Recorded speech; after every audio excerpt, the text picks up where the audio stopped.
What you just discovered in the sketchpad activity was the triangle inequality theorem.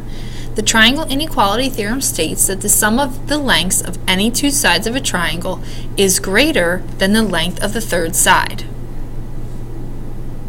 So what that means is we can determine if side lengths would form a triangle. So we would add the lengths of any two sides and make sure that it is greater than the third side. And really, sometimes there's a trick to it. If we're given three side lengths, we should know that if we add the two smallest ones, the two smallest lengths, if they're greater than the third one, which would be the longest side, then it should definitely make a triangle. So that's definitely something that you want to play around with as you're doing these problems. Now let's say we're posed with the question of finding a missing side length. So we're given that two sides of a triangle are 4 and 9 centimeters. And we have to come up with an inequality, which is going to be a range of possible values for the third side of the triangle. So there's a few things to consider. Well, first, let's consider that x is the longest side. And we want to write an inequality to represent the possible side lengths if x is the longest side.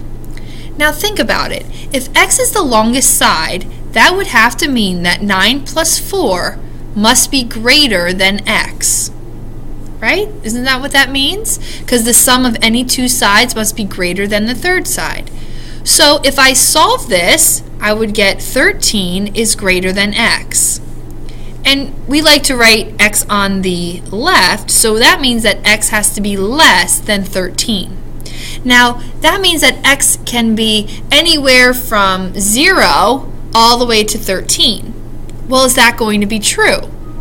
No, we have to consider another situation.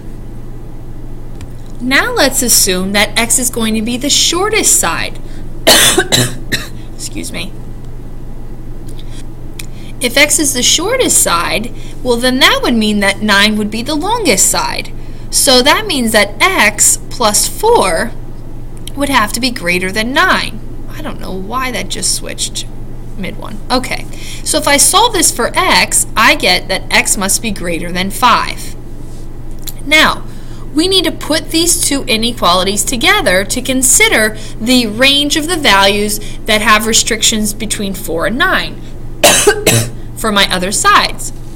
So, if x is greater than 5 and at the same time x has to be less than 13, we could write this as a compound inequality, where x is in between 5 and 13.